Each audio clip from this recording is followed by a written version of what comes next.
Ikinalma muna ni Michelle ang sariling dibdib bago pumasok sa isang high-end restaurant.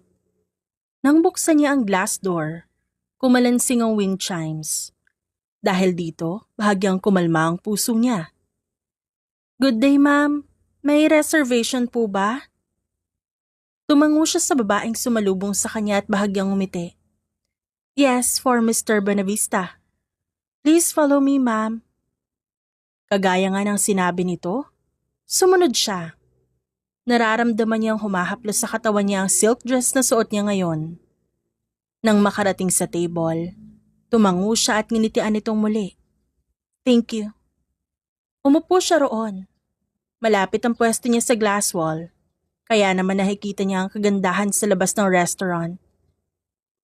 "Miss Michelle Season?" Agad na hinanap ng mata niya ang nagsalita. "Yes?" Ngunit mabilis din siyang natigilan.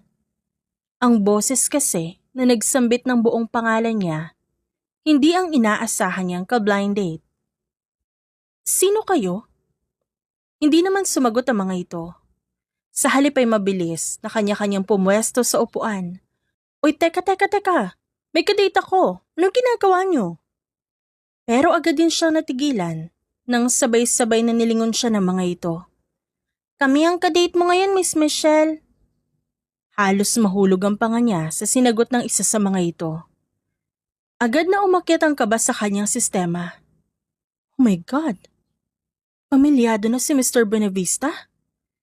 Pinadala ba kayo dito ng mama niyo para ipamukha sa akin na magiging kabit ako? Halata naman ang bahagyang pagkalito sa mata ng mga ito. Naguguluhan din siya. Pakiramdam niya, nahihipnotismo siya. Paano naman kasing hindi?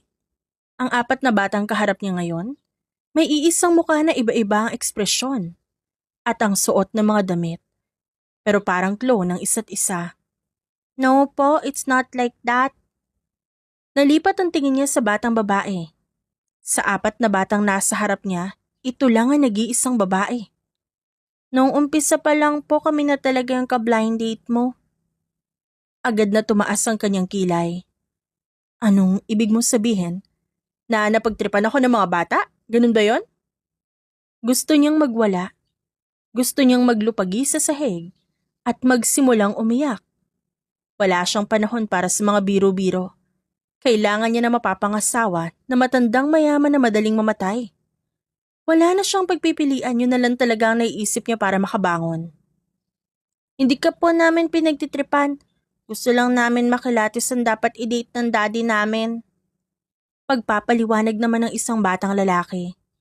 Pero kahit ganito ang katwiran nito, pakiramdam niya, iisa pa rin ang dating sa kanya. Nawala na siyang pag-asa at harapin na lang ang problema. "Here's your order po." Inilapag ng waitress ang mga mukhang mamahaling pagkain sa harap niya. First time niyang makakita ng ganito kasosyal na pagkain. Maging ang amoy ng mga ito'y nakakatakam. Pero wala akong order. Agad na hinagilap niya ang wallet at binuksan yon. Bumungad sa kanya ang natitirang 5,000.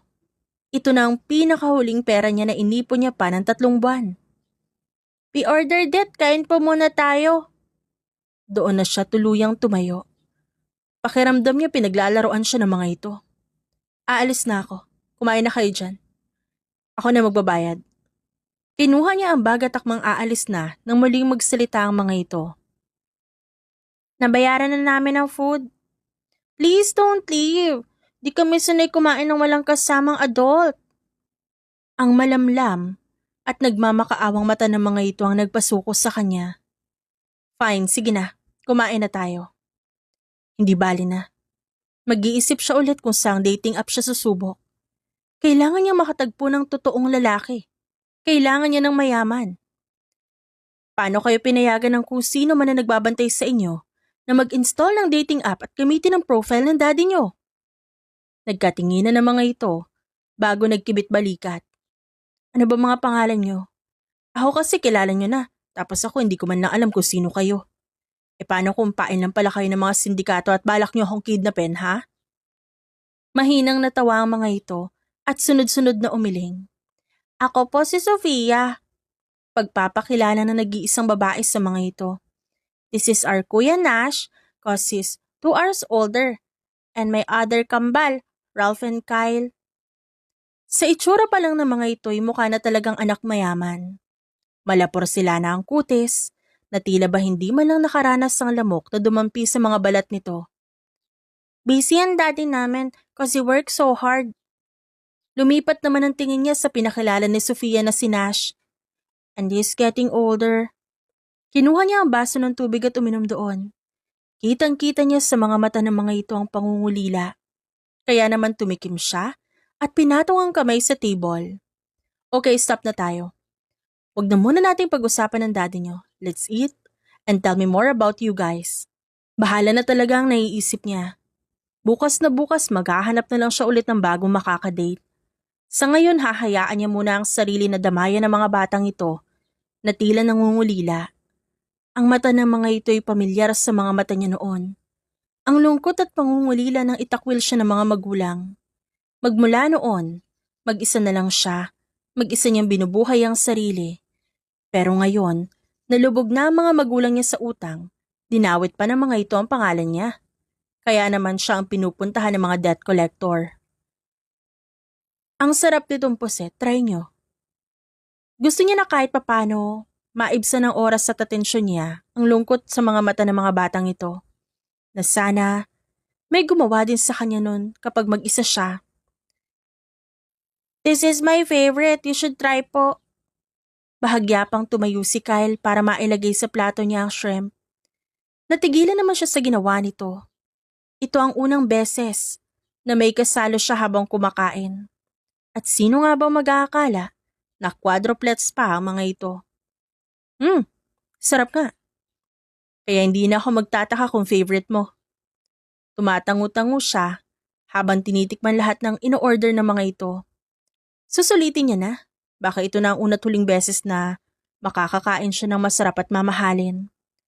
Sana, palagi ka namin kasabay kumain. Mas masarap pala kapag ganito. Natigilan siya sa sinabi niyo ni Sofia. Hindi niya inaasahan na sa mga bata pa niya mararamdaman ang kakaibang uri ng haplos sa kanyang puso. Marahan siyang umiti.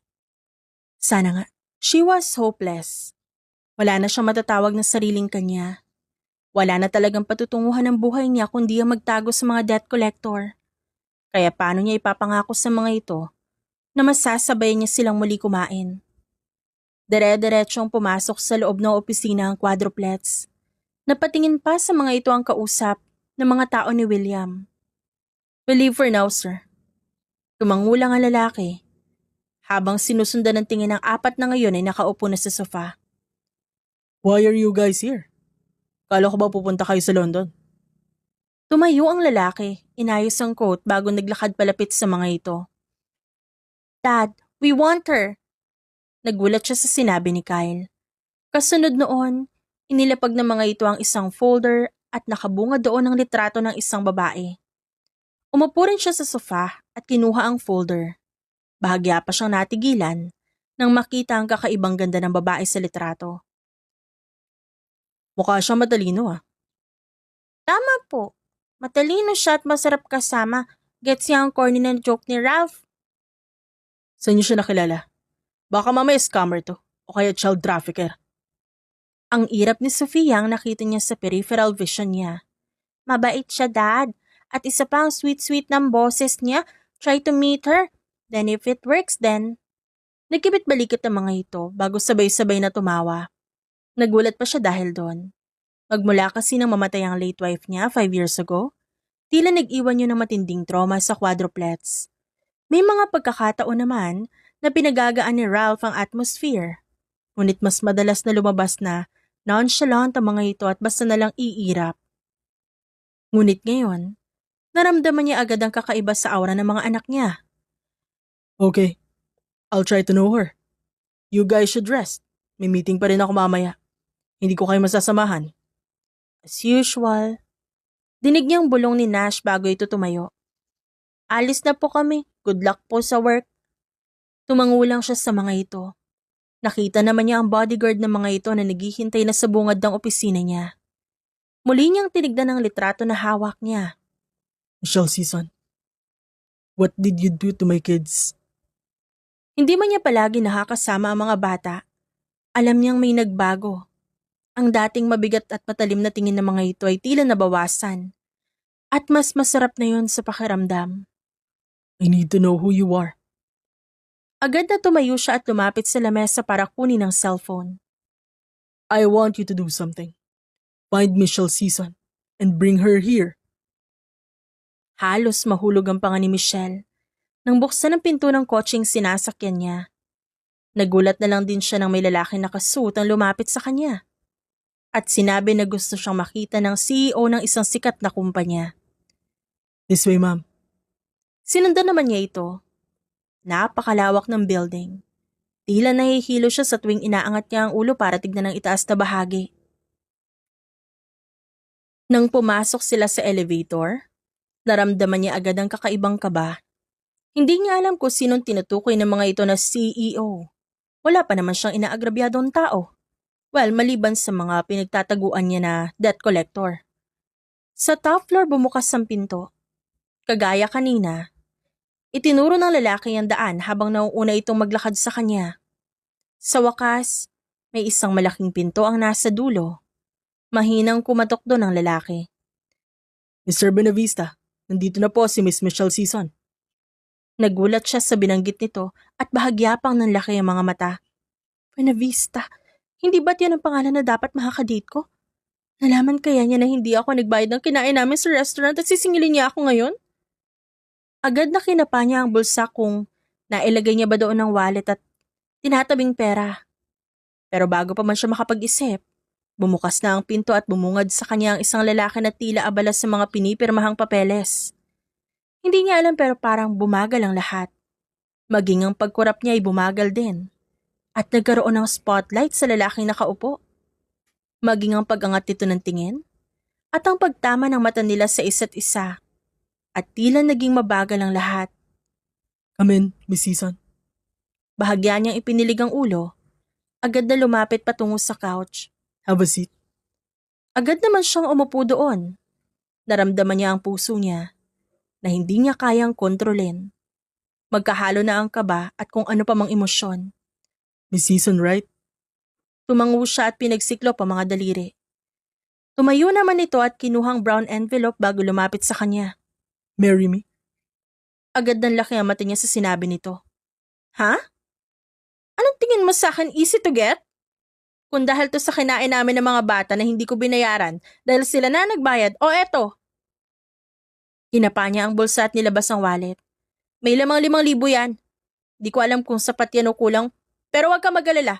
Hahanap ako ng trabaho para bayaran na matitira kong balance. Halata naman na nagulat ito sa sinabi niya. No, it's not about that. My kids, like you. Kapag pumayag ka na ikasal sa akin, wala ka ibang gagawin. You just need to stay at home or wherever they are and take care of them. Kailangan mo lang maging ina sa kanila. Tila huminto ang pag-ikot ng kanyang mundo sa sinabi ng lalaki.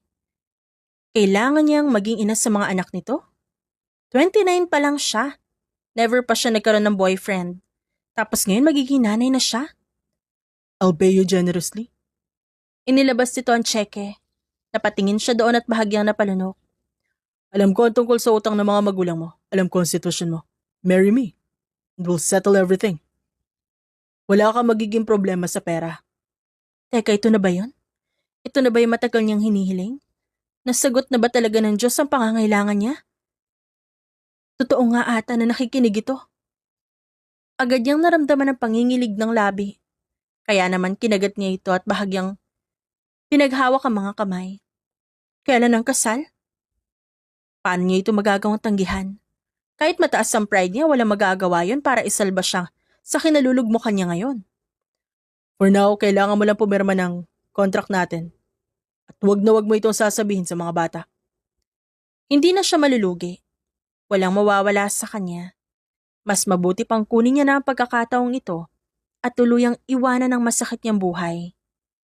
Nabubusog na ang mga mata ni Michelle habang inililibot ang tingin sa paligid. Ang bungad pa lang ng mansyon ay maganda at maaliwalas na. Kaya naman mas namangha siya dahil mas maganda pagdating sa loob. May Season? Ang excited na boses ni Sofia ang nakapagpaangat sa kanyang tingin. Sofia! Nasa ikalawang palapag ito at may malawak ng ngiti. Mabilis itong bumaba sa hagdan, kaya naman nabitiwan niya ang maleta para salubungin ito. Dahan-dahan! Pero hindi ito nakinig. Mabilis pa rin itong tumakbo hanggang mayakap siya nito. Kala ko hindi na tayo magkikita ulit. Hindi ka mahanap ng mga tao namin eh. Hindi niya alam kung bakit. Pero naramdaman niya ang bahagyang pagkirot ng kanyang puso dahil sa tila nagsusumbong na tono ng bata. I'm so glad that you're here. Bahagya siyang lumuhod para pantayan ang laki nito. Hey, huwag ka nang malungkot. Namiss ko rin talaga kayo. Halos 1 buwan din pala, no? Bago pa man ito muling makasagot, narinig niya ang sunod-sunod na boses. Miss Season! Kagaya ni Sofia, nagmamadali ding bumaba ang mga ito sa hagdan. Naku, sabi ko 'di ba magdahan-dahan? Ngunit kagaya ni Sofia, hindi rin nakinig ang mga ito. Kaya wala siyang nagawa kundi salubungin ng mainit na yakap ang tatlo. Nakalimutan ko palang sabihin kasal na ako. Malawak ang ngiti niya habang pinapakita ang daliri na may singsing. Agad naman niya nakita ang pagkalungkot sa itsura ng mga ito. Kanino po? Di mo po ba talaga gustong tanggapin yung offer namin? Wala na talagang pag-asa na kay Daddy kay kakasal? Nakita niya ang teary-eyed na mga mata ng mga ito. Kaya naman agad siyang umiling. Hala, huwag kayong umiyak. Waray minis kasal na ako sa daddy niyo. Agad na namilog ang mga labi ng mga bata at biglang nagsitalon. Wait, what? Kailan pa? Ba't di kami sinabihan ni Daddy? Very quick lang. Nalawat first sight kami sa isa't isa tapos nag-propose agad siya sa akin. Tapos ayun, nag-decide muna kami magpakasal kahit kami lang dalawa. Hindi bale. Kapag di na busy ang daddy niyo, kukumbinsihin ko siya na kasama na rin kayo sa grand wedding. Malawak na ngumiti ang mga ito at sunod-sunod na tumango. Sa ngayon po, hindi na yun mahalaga dahil mommy ka na namin. Ngumiti siya at niyakap ang mga ito. Hindi ko pa nararanasan na maging mommy, so please bear with me. Pag-aaralan ko kung paano ko kayo aalagaan ha? Kung paano ako makakasabay sa inyo. Pero di sumagot ang mga ito. Mas naramdaman niya ang paghigpit ng yakap ng mga bata. Hindi naman yun nakakasakal. Kundi mas mainit, mas masarap sa pakiramdam. Can we call you mommy? Of course, kahit ano mga anak ko. Hindi niya maipaliwanag, pero parang ang kulang noon sa puso niya, napuna ng presensya ng mga batang ito. Dahil ba pakiramdam niya, kapareho ng sitwasyon niya mga ito noon? Na parehong napag-iiwanan at walang karamay? Late na naman uuwi si Daddy, pasensya ka na mommy ha. Bagong kasal lang kayo tapos di man lang siya magbigay ng attention sa inyo. Ngumiti lang siya pero ang totoo, pabor din naman sa kanya ito. Ayaw niya rin naman ito masyado makita. Baka kasi ang kagwapuhan nitong taglay hindi niya matiis. Walang problema doon. Tsaka binigyan niyo naman ako ng atensyon, di ba? O di ba 4 tayo, sobra-sobra na to. Natatawang aniya bago hiwain ang steak. Tumayo naman siya at kinuha ang kutsilyo para hiwain din ang steak ng mga ito. Wag na po, mami, kaya na namin. Pero agad siyang umiling. Alam kong kaya niyo, pero hayaan niyo ako. I am your mom now. Hayaan niyong gawin ko ang mga simpleng bagay na to para sa inyo. Nung bata pa siya, pinababayaan lang siya ng mga magulang niya. Siya na maglalagay ng pagkain sa sariling pinggan. Siya pa rin na maghahati ng uulamin. Kaya mas madalas na magamit niya ang kamay at hindi kutsara at tinidor. Ang sarap ng pagkakaluto natin dito, mami! Ani na siya habang inunguya ang steak. Sila na rin kasi ang namili ng steak. At inukupan nila ang kusina para pag-aralan kung paano ito lutuin. Siyempre naman, made with love ata yan. Aniya, bago lagyan ng tubig ang mga baso. What are you guys eating? Sabay-sabay silang napalingon nang may magsalita mula sa likod. Dad, ang aga niyo naman po umuwi ngayon. Pagpuna naman ni Ralph habang umunguya. Ayaw niyo ba? Mahina siyang natawa at napailing. Halika William, nilutuan ka rin namin kahit di namin sure kung uuwi ka. Usal niya at lumapit naman siya dito at kinuha ang coat nito. Kaya pala ang bango.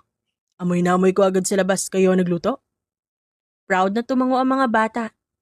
Hindi naman niya mapigilan na mapangiti. Kumain ka na habang mainit pa. Ano bang gusto mong drink? Tubig o juice? Sinenyasan niya ang isang kasambahay na kunin ang tinimpla niyang juice na nasa ref pa. Kumain ka na rin muna. Let our maids do the things like that. You're my wife, not a maid. Nagulat naman siya sa sinabi nito kaya nakagat niya ang labi bago tumango.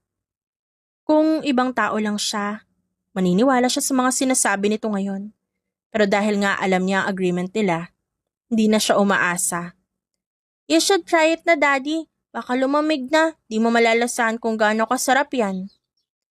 Ang totoo, akala niya mahihirapan siya sa mga bata. Lumaki siya na iniisip niya noon na ang mga stepmother ay strikta at nakakatakot o kaya naman sutil ang mga bata. Pero, pinangako niya sa sarili na kailanman, hindi siya magiging ganon. Ayaw niya maging kagaya ng nakasanayan ng mundo. O maghinay-hinay, Kyle, baka di mo masyadong nangunguyay ang kinakain mo, ha? Saglit na inilibot niya ang tingin sa mag-aama. Naramdaman niya ang paghaplos ng kung ano sa kanyang dibdib. Hindi niya alam na magiging instant mother siya. Hindi niya inaasahan na hindi lang siya nakaahon sa hirap, kundi nagkaroon pa siya ng pamilya. Kahit alam niyang hindi totoo ang kasal nila, gusto niyang maniwala, gusto niyang manatili, sa ganun muna. Kahit sandali lang, kahit hanggang dito lang. Maaga siyang nagising kinabukasan. Kahit medyo kulang sa tulog, pakiramdam niya energetic pa rin siya. Pero kagaya ng halos araw-araw, wala na si William sa higaan nito.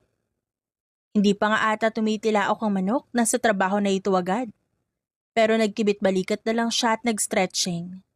Binabalak niya ngayon na dalhin sa picnic ang mga bata. Naglista siya kagabi ng pwedeng gawin kasama ang mga ito. Humihikab ba siya habang binabalot ang sandwich? Kaya naman ipinilig niya ang ulo. Nako, ang aga niyo naman po yatang magising, ma'am. Ako na po dyan. Agad na lumapit sa kanya ang isa sa mga kasambahay. Kaya naman ngumiti siya. Salamat po. Hindi niya tinanggihan ang alok nito. Dahil aakyat siya para gisingin ng mga bata. Si Sofia, ang una niyang pinuntahan. Mahimbing pa ang tulog nito. Kaya naman bahagya siyang napangiti. Bago hagkan ang noon nito. At masuyong alisin ang ilang hibla ng buhok sa mukha nito. Mommy. Bulong nito bago kunin ang kamay niya. Mas lalo lang siyang napangiti. Kaya naman tinanggal niya ang tsinelas pambahay at humiga sa kama kasama nito. Unti-unti siyang nahiga sa tabi ng bata at masuyo itong niyakap. Marahil antok na antok pa rin ang sistema niya. Kaya hindi niya namalayang napapikit na siya ng tuluyan. Ikinurap niya ang mga mata. Nakaidlip pala siya. Ngunit gano'n na lang ang pagkagulat niya nang sa halip na si Sofia lang ang yakap niya. Nandun din ang 3 batang, lalaki. Bahagya siyang napangiti at muling inayos ang higa. Kinumutan niya pa ang mga ito bago muling pumikit. Pasado 2:00 na rin nang mapagpasyahan nila na mag-picnic. Pinalagay naman niya sa kotse ang gagamitin bago pasakayin ang mga ito. Saan tayo pupunta, Mommy? Ngumiti siya kay Kyle. Nag-research ako ng magagandang location dito. May nakita ko magandang spot. Pwede tayo mag-picnic o manguha ng isda. Nagdala na rin siya ng mga upuan ng mga ito at kung ano man ang kailangan sa pangingisda. Masaya sana kung kasama natin si Daddy. Mahinang usal ni Nash, kaya naman ngumiti siya dito. Huwag kang mag-alala, sasabihan ko ang daddy niyo na minsan ay magbakasyon siya para makasama natin siya. Agad namang tumangutango ang mga ito. Nang makarating sa lugar, namangha rin siya. Hindi niya maiwasang mapangiti sa nakita. Maganda nga doon at maaliwalas. Wow, Mami, ganda nga dito. Inilatag niya ang sapin at inayos sa mga dinala niyang pagkain. Pinag-aralan niya ang allergies ng mga ito para palagi niyang maiiwasan at hindi siya magkakamali. O sige na, maglaro muna kayo, basta huwag kayong lalayo ha. Kinuha niya ang libro na inihanda at binuklat yon. Agad naman na naghabulan ng apat at nagtawanan. Mas magaan ang aura ng mga ito kumpara nung una niyang makilala ang apat. Sa edad ng mga ito parang matured na. Siguro, dahil na rin sa kailangan nilang maging matured ng maaga dahil walang magulang na gumagabay. Sa isipin pa lang na yon, kumikirot na ang puso niya. Paano ba natitiis ng isang ama na hindi manatili sa piling ng mga ito? Kailangan din ng mga bata ang pag-aaruga at hindi pawang materyal lang. Mommy, do you wanna go fishing? Mabilis na lumapit si Ralph sa kanya. Kaya naman tumango siya at sinenyas ng mga kasama nilang tauhan na kunin ang inihanda niyang mga gamit. Luma na ang mga gamit niya na pang fishing. Mukhang hindi na nagamit kaya binilhan ko kayo ng bago. Naluma na nga po. Kasi hindi natutuloy yung plano namin nila Daddy. He's always busy. Nakagat niya ang labi at pinilit ng umiti sa mga ito. Huwag kayong mag-alala magmula ngayon. Kahit wala ang daddy niyo, nandito naman ako. Never ko kayong iiwan. At sasamahan ko kayo palagi. Agad namang siyang niyakap ng mga ito. Naging maayos ang upuan at inalalayan niya ang mga ito papunta doon. Mag-ingat kayo sa matulis na part na to Habang nakalubog ang pain, napansin niya ang mga design ng bangka sa di kalayuan. Oy, can you see that? Gusto niyo ba subukan yon? Mabilis namang tumango ang mga ito. Iniwan nila doon ang mga gamit at naglakad palapit sa sakayan ng mga cute na may design na bangka. Anong design ang gusto niyo, ha? Yung dragon po, Mami, para malaki, para kasya tayo. Bibong sagot ni Sofia na pumapalakpak pa. Okay, Dragon, here we go! Inalalayan niya pa sa kaya mga bata bago siya maingat na sumakay din doon. Wow, ang ganda ang lalim! Ani Kyle nang nasa kalagitnaan na sila. Kitang-kita rin talaga ang mga isda na lumalangoy. Ang linaw ng tubig, ang sarap maligo! Saad pa ng mga bata. Malakristal ang linaw ng tubig. Nakakainganyo talaga ditong maligo.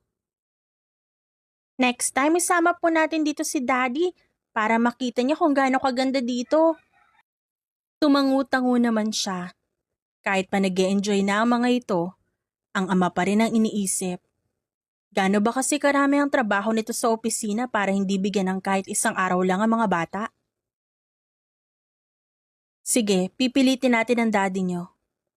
Mas mahihirapan pala siya pagdating kay William at hindi sa mga bata. Ang totoo, mas malinaw at maayos pang kausap ang apat na ito kumpara sa ama nila. Mami, tignan mo, may nahuli silang isda. Malawak ang ngiti ni Sofia habang tinuturo ang pwesto nila kanina. Nakaangat sa area ang fishing rod nila at may nagkukumawala pang isda. Halos lubog na ang araw nang mag-ayos sila ng gamit. Napagod na rin ang mga bata kaya nakatulog na ang mga ito sa kotse. Bahagya siyang napangiti. Sunod-sunod na hinagka ng mga noo ng mga ito. I hope you're happy with me. Bulong niya sa mga bata dahil masaya siya kasama ang mga ito. At parang may parte sa pagkatao niya ang tila naghihilom din. Binabaliktad ni Michelle ang isda na iniihaw niya sa dirty kitchen. Tinimplahan niya ito kanina at binabad ng ilang oras. Gusto niya kasing ipatikim to sa mga bata pagkagising. What are you doing? Nagulat siya sa nagsalita. Seryoso? At buong atensyon kasi ang inilaan niya sa ginagawa. Natagpuan ng mga mata niya si William na nakasandal sa pinto habang nakakrus pa ang mga braso. Nag-iihaw, hindi ba obvious? Natatawang sagot niya dito. Alam mo ba, minsan dapat nag-day off ka Hindi naman nakatakas sa mata niya ang pagtaas nito ng kilay. Hindi kayo magugutom kundi ka magtatrabaho ng isang araw at ilaan yun sa mga anak mo. May sinabi ba sila sa'yo? Umiling siya at binalikan tingin sa iniihaw. Wala, pero halatang halata sa mga mata nila. Kada may kakainin sila na masarap, ikaw ang iniisip nila. Kapag may nakikita silang maganda, gusto nila makita mo rin. Kinuha niya ang kutsilyo at marahang hiniwaan ang isda. Sana, aware ka na hindi mahalaga sa kanila ang pera o ang mga kaya mong bilhin para sa kanila. Bumuntong hininga naman ng lalaki. Halos mag-aanim na taon na namamatay ang kanilang ina sa aksidente. Kagagaling lang nila sa vacation. Hindi na ako nakasama noon dahil may business trip ako sa Singapore. Naglakad dito papunta sa upuan. Sinundan lang naman niya ito ng tingin. Their mother catch the impact. Secured ang upuan nila at sinamahan pa ng katawan nito. Ever since they are traumatized. Almost 3 years ko silang nakumbinsi na muling sumakay ng kotse. Picky sila pagdating sa mga tao. They will ignore them. Or they will give them attitude. You of all people. They convinced me about you. Kaya ikaw din ang napili ko. I couldn't give them my time so I gave them you. Mahina siyang natawa bago ilagay ang naluto ng isda sa plato. Mayaman ka nga. Kaya mong bilhin pati ang kaligayahan ng mga anak mo. Pero sana maisip mo rin minsan na iba ang presensya mo pagdating sa kanila. They're just kid, William. Ipakita mo sa kanila na hindi mo kayang mabuhay nang wala sila. Hindi pa ba yun obvious? I'm giving them everything they asked for. Hindi sila manghuhula. Hindi rin sila asyomero, kagaya nating mga matatanda.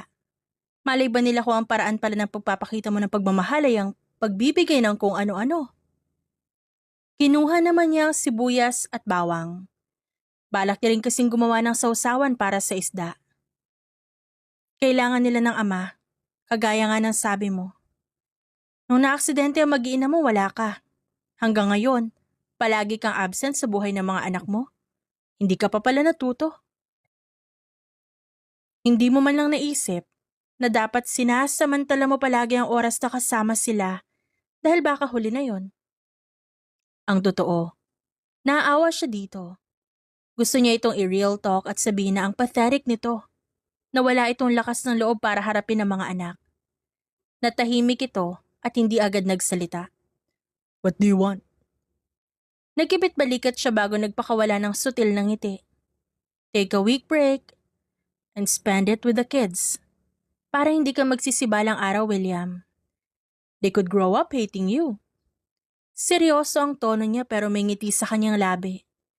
Bilang isang anak na ni minsan hindi nabigyan ng atensyon at pagmamahal, alam niya kung anong posibleng maramdaman ng mga bata. Kaya hanggat may magagawa siya ngayon, gagawin niya yon. Kahit pa magalit ito sa kanya.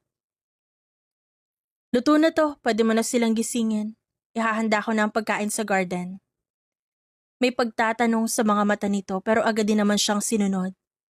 Hindi niya mapigilan ang mapangiti. Pakiramdam niya tuloy na uutos-utusan niya na ito. Ang isang lalaking mayaman na kilala ng maraming tao. Manang, paikuha nga po ng kanin. Sa garden po kami kakain. Inayos na niya ang mga pinggan. Ang isang isda naman na ginawa niya ay boneless para hindi hassle sa pagkain ng mga bata. Mommy! Agad na tumakbo palapit sa kanya si Sofia. Habang ang tatlong batang lalaki naman humihikab at kasabayan lang ni William sa paglalakad. Hi baby, kamusta ang tulog? Niyakap niya ito at inayos ang magulo nitong buhok. It was a good sleep and long. Bibo nitong sagot. Halata nga na nakatulog at nakapagpahinga ito. Punong-puno na ng energy. Mommy, what did you cook po? Inalalaya naman nilang dalawa mga bata na makaupo. Yung mga nahuling isda kanina, inihaw ko. Tikman nyo, binabad ko yan sa masarap na pampalasa. Pagbibida niya pa sa mga ito. Wow, fresh pala to, mommy. Tumango-tango naman siya.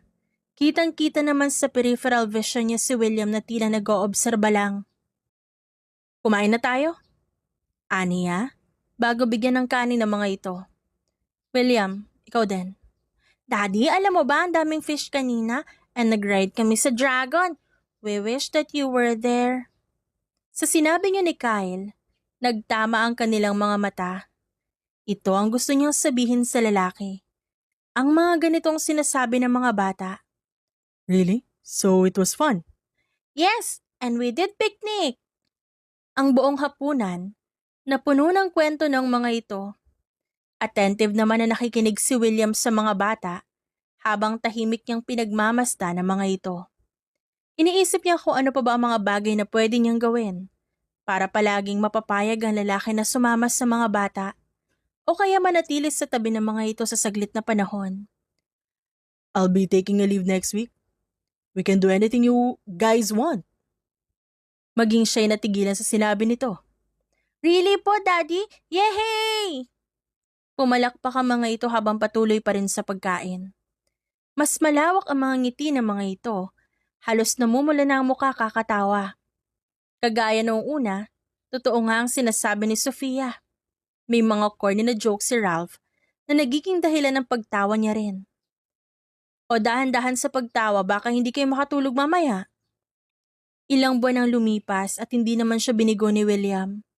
Hindi nito binigo ang mga bata. Balance na nga ang pagtatrabaho nito at ang oras para sa kanila. Wow naman, nakahanda na agad na higaan. Wala pa nga ang popcorn. Natatawang puna niya na makita ang setup ng mga blanket at unan. Sa harap nakalagay ang malaking TV. Gusto daw kasi mag-movie marathon ng mga to. Kaya naman, pinaganda ako na.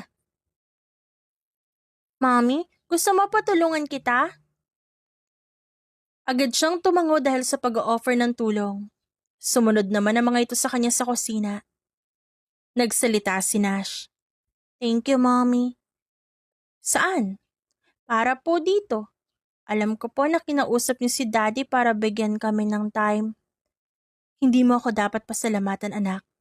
Total, dapat naman talagang binibigyan kayo ng time ng daddy niyo.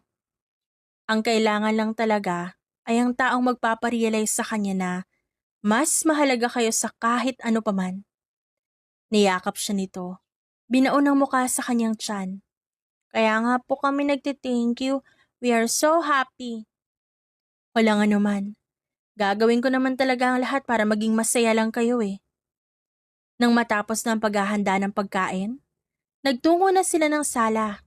Sakto lang din naman dahil pumipili pa ng panonoorin ng mga bata. Sit here. Tinapik ni William ang pwesto sa tabi nito. Bahagya pa siyang nagdalawang isip pero agad din naman siyang sumunod. Nakapatay na halos lahat ng ilaw at ang TV na lang ang tanging nagsisilbing liwanag sa kanila. Nang makapili na sabay-sabay silang tumahimik. Katabi ni William si Ralph at Kyle, habang siya naman ay katabi ni Sofia at Nash. Nasa kalagitnaan na ng palabas nang maramdaman niya ang masuyong hawak ni William sa kanyang kamay. Sinundan niya yun ng tingin hanggang sa magtama ang kanilang mga mata. Gusto niyang bawiin ang kanyang kamay dito, pero may parte sa puso niya na gusto niya ng mas sigit pa. Na para bang gusto niyang tumigil ang oras at magtagal ang hawak na yon. You're right. Mas masarap nga sa pakiramdam ang kasama kayo. Hindi siya makangiti. Pakiramdam niya gustong lumabas ng puso niya sa bilis ng tibok nito. Let's stay like this. I want to stay as like this. Hindi na siya nakapagsalita pa. Hindi niya alam pero pakiramdam niya, dito talaga siya nararapat. Na para bang, it's destined to be her possession. At aaminin niya, pinapataba ng ganun ang puso niya. Sa mga ganitong isipin nahuhulog siya. At nakatulog na nga ang mga bata.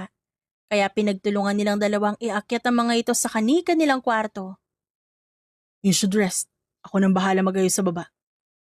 Usal ni William na makapasok na sila sa kwarto nila. Tumango naman siya at hindi na sumagot. Pero hindi naman siya makatulog agad. Hanggang sa bumalik na lang ito ulit. Thank you, Michelle. It's been months. Magmula no nabigyan ko ng oras sa mga anak ko. And I never felt so happy and complete. Wala yon. Gusto ko rin lang talaga na makitang masaya ang mga bata. I find you amazing. Kung paano mo tignan ng mga anak ko. Kung hindi kita nakilala, I assume na ikaw ang nagluwal sa kanila. Mahina siyang natawa. Di naman kailangan na ang isang tao ang nagluwal sa kanila para itrato sila na maayos at may pagmamahal, di ba? Ang totoo niyan, mababait ang mga anak mo, William. Nakita niya ang pagsang-ayon nito sa kanya. They are grateful. Malaki man o maliit na bagay, masaya pa rin sila. At mas dumoble yun ngayon dahil nabibigyan mo na sila ng atensyon. I'm starting to like you, Michelle. Pakiramdam ko nahuhulog na ako sa babaeng kinontrata ko lang para maging ina ng mga anak ko. Lumakas ang kabog ng kanyang puso. Tila nahihirapan siyang huminga dahil sa biglang pagragasa ng emosyon sa kanyang sistema. William, hindi niya makapa kung ano ba ang dapat niyang sabihin. Pero alam niya sa sarili niya na gusto niya ang ganitong pakiramdam. Maybe I want us to be real. I want you in my life. Marahang hinawakan ni William ang kamay niya. Hindi naman siya umiwas. Sa halip ay hinayaan lang niya ito. Ibibigay ko sa inyo ang kailangan niyo. Ibibigay ko rin sa inyo ng mga anak ko ang atensyon at pagmamahal na gusto niyo. I want us to be complete and be happy. Maingat na hinawakan ni William ang kanyang pisngi. Pakiramdam niya hinihele siya sa lambot ng kamay nito na dumadampi sa kanyang balat. Unti-unting lumalapat ang labi nito sa kanya. Tinanggap niya yon ng buong puso. Pakiramdam niya, ito na nga ang deserve niyang pagmamahal. Ang matagal na pinagkait sa kanya ng mundo. Kagaya ng pinangako ni William, mas nag-focus nga ito sa kanilang mag-iina. Mas naging malapit na rin ang loob nila sa isa't isa. At kada araw minamahal niya ito. May mga pagkakataon din na sobrang sweet nito sa kanya, kaya naman ang aasar ang mga bata. I am so happy po na ikaw talaga naging mommy namin. Sana po hindi kayo magbago at palagi tayo magkakasama.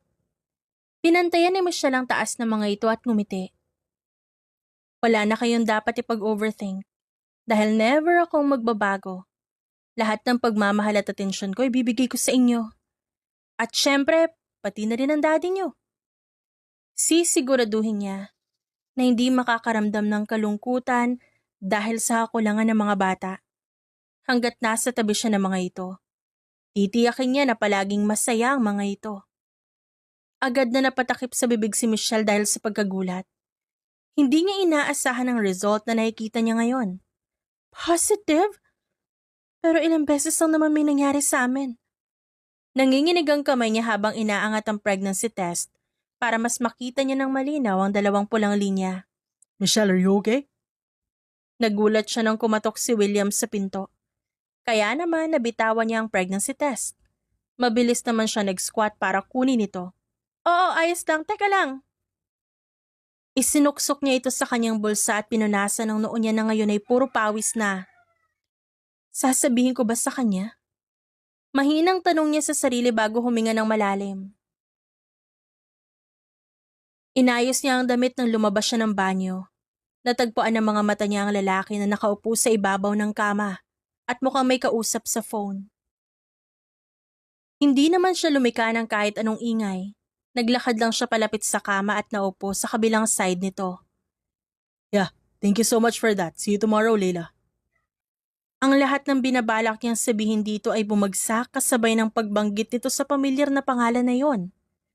Magkikita kayo ng ex-girlfriend mo? Bukas? Pinilit niyang maging normal ang boses niya para hindi siya magtunog bitter. Yeah. Isa kasi siya sa mga gusto mag-sponsor sa charity event ng kumpanya. Sagot nito sa kanya matapos ang tawag. Magkasama na kayo last week, diba? Kaya ka nga umalis ng maaga? Tumatango-tango ito dahil doon ay naramdaman niya ang pagdaan ng kirot sa kanyang puso. Si Leila, ang huling naging ex-girlfriend ni William bago ito ikasal noon. High school sweethearts ang dalawa, pero umalis ng bansa ang babae para maging mahusay na model.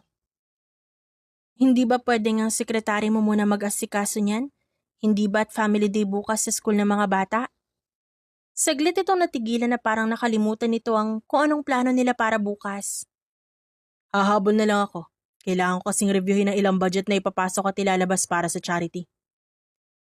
Dahil sa sinabi nito, tuluyan na nga umatras sa isip niya ang dapat na sabihin dito. Umamin ka nga sa akin, William. May nararamdaman ka pa ba kay Leila? Agad namang nangunot ang noo nito. What are you saying? Trabaho lang yun. Tagal na nating magkasama, William. Ang akala ko kahit papano may nagbago. Na kahit papano, pipiliin mo yung mga anak mo kesa sa trabaho. Pero nagkamali ako. Napatayo ito at mukhang na-offend sa sinabi niya. Baka nakakalimot ka na usapan natin, Michelle. You play as the mother of my kids, and I'll support your needs. You do you, I'll do me. Umakyat ang galit sa kanyang sistema dahil sa sagot nito sa kanya. I get to play my roles here, William. I am a devoted acting mother. Kung yan ang gusto mong marinig, nasa tabi nila ako 24/7 at ikaw, nasan ka? You were flirting with other woman? I am not flirting with anyone else. Wala sa kontrata natin ang questionin mo kung sino ang kasama ko o ano ang ginagawa ko. So ang sinasabi mo sa akin, ang nangyari sa atin parte lang ba ng lecheng kontratang yan? Wala naman akong pakialam kung sino ano pang ganap po sa buhay eh. I don't mind about how I feel. Pero nangako ka sa mga bata, di ba? Ano bang kinagagalit mo? Pupunta naman ako bukas Hahabol ako. Galit na naglakad siya patungo sa pinto. Hindi na. Wala na kaming aasahan sa'yo. Kahit huwag ka nang pumunta. Ako nang bahala sa mga anak mo.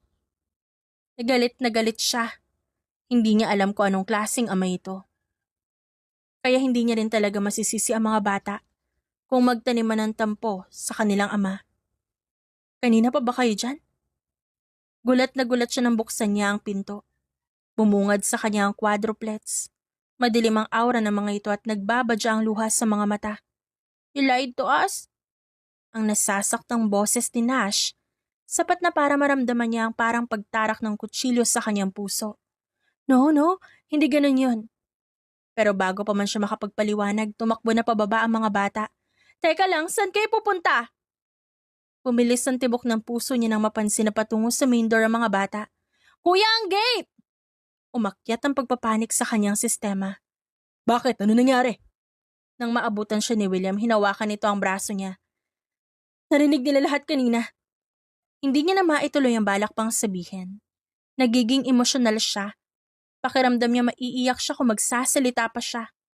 Agad niyang binawi ang pagkakahawak nito sa kanya at tumakbo palabas. Tinawag niya ang pangalan ng mga bata. Mas kinabahan siya na makitang nakabukas na ang gate. Bakit bukas ang gate? Hindi ba't sinabi ko isara niyo yan? Hindi na siya nag-isip.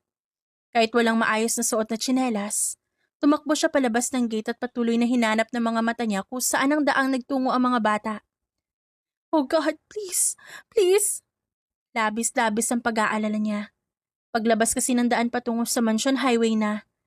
Kung mapupunta siya doon, ang mga bata ay tiyak na posibleng mapahamak dahil maraming sasakyan doon. Bakit ba kasi ang tanga-tanga ko? Kung di ko inumpisa ng usapang, hindi naman nila maririnig eh. Kapag may nangyaring masama sa kanila, sarili ko lang ang sisisihin ko.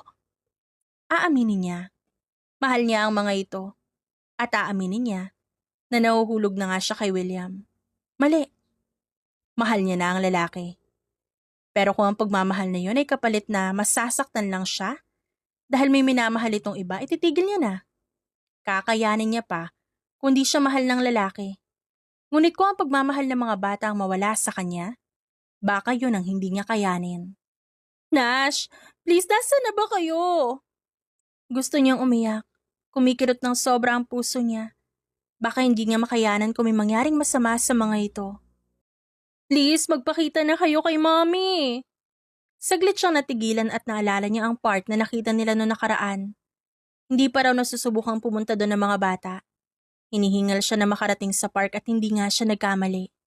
Nakaupo sa swing sina Sofia at Ralph at nakaupo naman sa damuhan sina Nash at Kyle. Nandito lang pala kayo. Hindi niya binigla ang paglapit sa mga ito. Dahan-dahan ang ginawa niyang paglalakad at naupo sa tabi ni Nash. Hindi naman ito kumibo. Pero hindi rin siya nito tinitingnan. I'm sorry kung nagsinungaling ako sa inyo. Alam kong galit kayo at hindi ko kayo pipilitin na maniwala agad o patawarin ako. Totoo na hindi kami kasal ng daddy niyo, pero nagkaroon kami ng kasunduan. Paon sa utang ang mga magulang ko. 12 years old ako nang itakwil nila ako. Ang sabi nila sa akin matanda na ako at di na nila ako kayang pakainin. For so many years wala akong magulang. Wala akong kaagapay sa buhay pero isang araw nagulat na lang ako na pinupuntahan na ako ng mga maniningil ng utang. Hindi na ako makabalik sa nirerentahan kong apartment. Kaya sinubukan ko mag-dating app para makahanap ng lalaki na mayaman. Oo, alam kong hindi tama. Masyado pa kayong bata para maintindihan ng mga ganun kababang desisyon pero wala na akong maisip na solusyon nun. Kayo ang pangalawa sa mga nakamit ko. Akala ko, hanggang doon na lang talaga yon. Pero nagulat ako nang alokin ako ng daddy niyo at hindi na ako tumanggi pa. Kinuha ko agad yung opportunity na yon. Nangako siya na babayaran niya ang lahat ng utang ng mga magulang ko.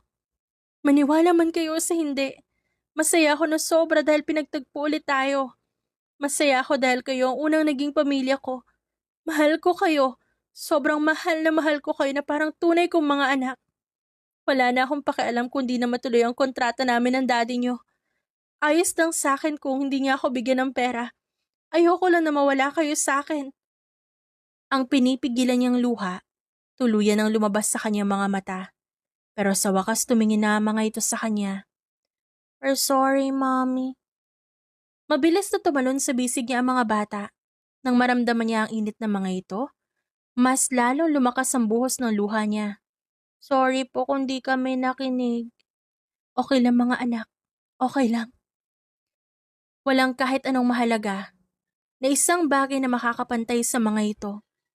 Lumalim na ang pagmamahal niya sa mga bata at hindi siya papayag na mawala ang mga ito sa kanya. Pero please, huwag niyo na akong pag-alalahanin ulit. Hindi ko kakayanin kung may mangyaring masama sa inyo, ha? Mabilis na tumango ang mga ito at mas niyakap pa siya ng mahigpit. Umuwi na tayo. Lumalamig na ang panahon, baka magkasakit pa kayo. Kahit nalaman na namin ang totoo, ikaw pa rin ang mami namin, ha?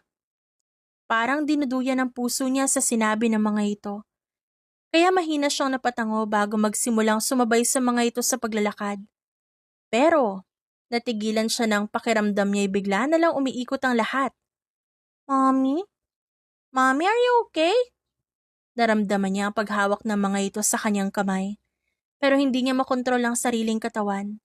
Naipikit niya ang mga mata hanggang sa tuluyang bumagsak sa lupa. Narinig niya ang sigawan ng mga bata. Tulong, Mommy, no! Michelle! Narinig niya pa rin ang salita ng lalaking si William. Pero wala na siyang maintindihan. Wala na siyang lakas pa. Wala na siyang kontrol sa katawan niya. Naramdaman niya na lang na umangat siya sa lupa. Kasabay nito ang pag-iyak ng mga bata. Gusto niyang patahanin ang mga ito. Sabihing ayos lang siya, na magiging maayos lang ang lahat. Pero tila humiwalay na ang kaluluwa niya sa katawan niya at wala na siyang kontrol sa lahat. Kanina pa pabalik-balik ng lakad si William sa labas ng emergency room. Ang mga bata ayaw bumalik ng mansyon para makapagpahinga. Doc, anong balita sa misis ko? She's stable now. Na-overwhelm lang siya sa emotion at sinabayan ng pagod. But I advise na huwag niyo na siya munang bibigyan ng malalim o mabigat na isipin. It could affect her pregnancy kung magtuloy-tuloy. Affect her pregnancy? She's pregnant? Gulat na tanong ni William. Agad naman itong tumango. Yes, she's actually 2 months pregnant. Mas mag-ingat lang kayo. And also, bear with her outburst emotions sometimes. Based sa observation namin, she's 30% more sensitive than other pregnant women. Nang tuluyang umalis ang doktor, tila nangatog ang tuhod niya. Mabilis naman siyang napaupo kaya dinamayan siya agad ng quadruplets. Pregnant po si Mommy? Ibig sabihin, kami ang cause kung ba't siya na ospital? No, hindi niyo kasalanan to. It was my fault. Hindi ko alam. Pinagsisihan niya ang mga sinabi niya dito. Alam niya nasaktan niya ang damdamin nito.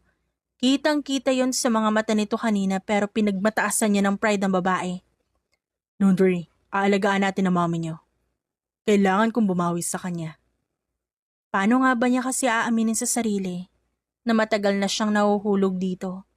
Na ang sarili niya na lang ang kalaban niya.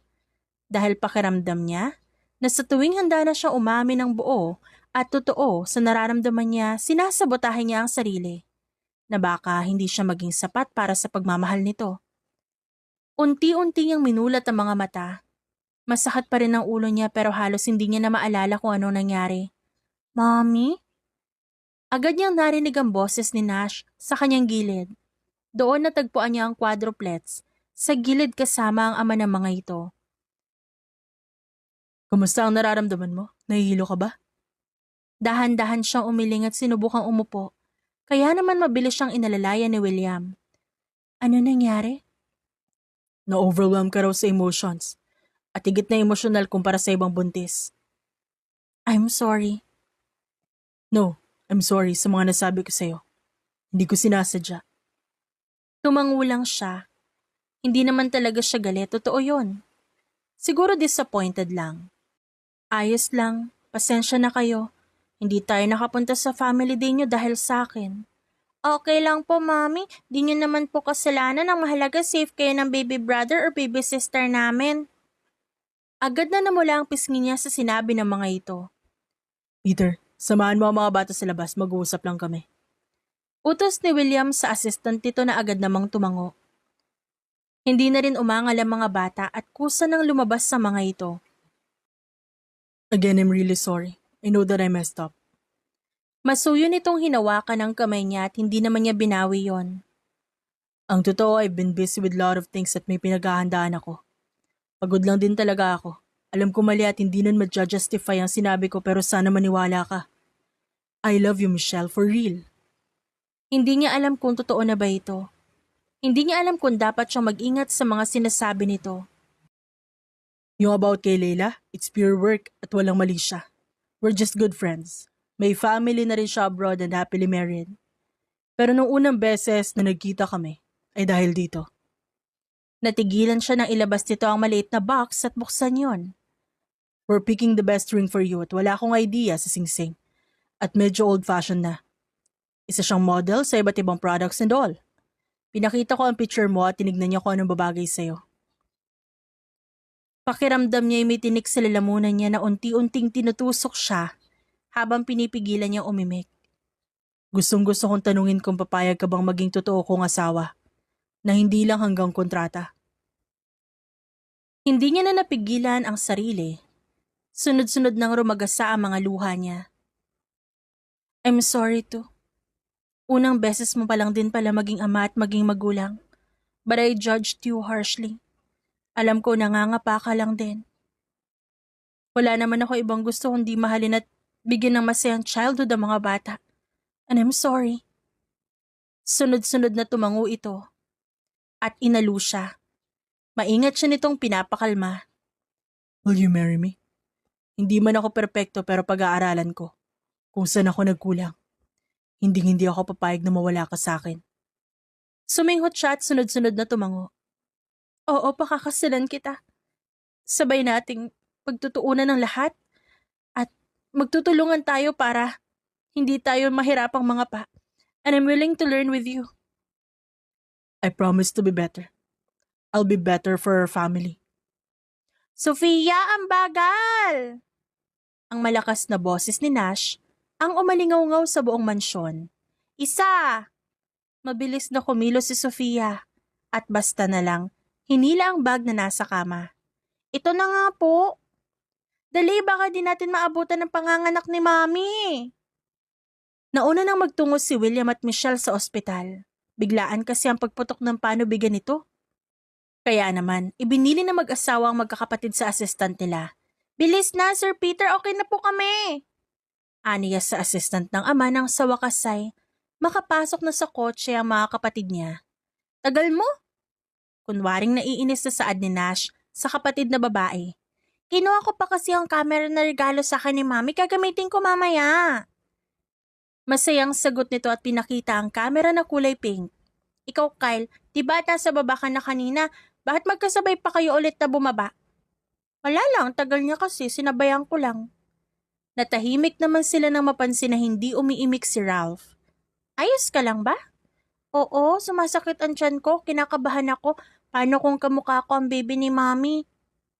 Posible naman talaga maging kamukha natin ang baby, kapatid kaya natin yun. Nang sa wakas, makarating na sila sa ospital, nag-uunahan pa silang tumakbo. Wait lang! Sigaw ni Peter habang humahabol din sa quadruplets. Itinuro naman ng nurse ko sa ang kwarto naroon ng mga magulang nila. Agad na sinilip nila ang glass window at hindi halos makita ang tao sa loob. Ilabas mo ang camera mo, Sofia. Baka makita sa screen eh. Hala, Hala, nanganganak na si Mami! Hindi nila marinig ang boses sa loob pero ramdam na ramdam nila ang kaba. Hoy, dalawa. Tumigil kayo dyan, ah. Halos magsiksikan ang mukha nila na nakaharap sa screen. Para tignan yon. Napakamot na lang ng ulo ang lalaking nagbabantay sa kanila. Hala, dalawa! Oo nga, kambal sila. Kambal ang baby ni Mami. Ako na nga kukuha ng video. Ani Peter, na nagkakamot ng batok at inagaw sa kanila ang kamera. Hindi naman nila ito pinigilan. Sa halip nagtatatalo na sila sa gilid at nagse-celebrate. Nang makita pa lang ni William Bonavista ang litrato ni Michelle Season, may kung ano na siyang naramdaman. Kakaiba yon. Tila hindi niya nararamdaman sa kahit sino. Pero mas naging klaro ang lahat sa kanya nang magsama na sila. Mas unti-unti niya itong nakilala. Mas lumalim ang pagtingin at paghanga niya dito. Na kung paano ang mga mata nitong nakatingin sa kanyang mga anak ay maingat at punong-puno ng pagmamahal. Congratulations po, it's a twin! Isang babae at isang lalaki. Hindi nila inaasahan yon. Sinunod kasi niya kagustuhan ng kanyang misis, ang hindi magpa-ultrasound at hindi alamin ang gender ng mga ito. Ang gaganda nila. Hindi nagtagal, inilipat na sa mas maayos na silid si Michelle. Wala pa rin itong sapat na lakas kaya hinayaan niya na lang muna at maingat na inasikaso. Mami, kamusta ka po? Sunod-sunod na pumasok sa kwarto ang mga anak nila. May hawak pang bouquet si Ralph at maingat yung inilagay sa mesa. Mga anak, kanina pa ba kayo? Yes, Mami. Nag-video kami. Look po. Han, tignan mo itong mga anak natin. Nandito ka pala, Daddy. Di ka namin napansin. Pabirong inirapan niya ang mga anak bago nila panoorin ang video na kinuha ng mga ito. Magmula nang alokin niya si Michelle na maging asawa ito, pareho silang hindi nagaksaya ng oras. Ilang buwan magmula noon ay kinasal sila ng enggrande. Higit sa kanino man, ay ang mga anak nila may pinakamalawak ng ngiti nung araw na yon. Masaya ako na masaya kayo. Walang-wala ang pagod ko dito. Thank you for giving me a wonderful family. No, pareho tayo dito. Tayo ang nagbigay buhay sa pamilyang ito. At pareho nga silang palaging pinapanatili ang kasiyahan na yon. Hindi lubos sa kalain ni Michelle na ito ang magiging ending niya. Ang may masaya at malaking pamilya. Ang akala niya, habang buhay siyang pagkakaita ng pagmamahal. Mommy, is it okay po to let them play this? Magalang na pagpapaalam ng anak nilang si Sofia. At agad naman siyang tumango rito. Halos 2 taon na rin ang lumipas. At ni minsan, hindi nakaramdam ng pagbabago si Michelle. Sa halip, mas nagiging masaya at kampante ang kanilang buhay. I'm home. Ang lalaking dati na halos hindi na umuuwi sa mansyon ay ang asawa niya na ngayon na pagpatak pa lang ng 6:00, nasa bungad na ng kanilang main door. Daddy! Ang lahat ng anak nila'y nagtayuan. Maging ang mga bunso na halos hindi pa marunong tumakbo, sinubukan nakisabay sa mga nakatatandang kapatid para lang salubungin ng kanilang ama. Tingnan mo naman sila, oh. Para bang di nila ako nakasama kaninang umaga. Siya naman ay napapailing-iling na lang pero ang totoo masaya siya. Dahil ito ang gusto nilang nakikita araw-araw. Ang sabik na presensya ng mga anak nila. At gagawin nilang mag-asawa ang lahat para manatiling buhay ang pagmamahalan ng kanilang pamilya. At dyan nagtatapos ang ating kwento ngayong araw. Maaari niyo pong suportahan ang ating channel sa pamamagitan ng pag-like, comment, and subscribe. Maraming salamat po hanggang sa muli. Paalam!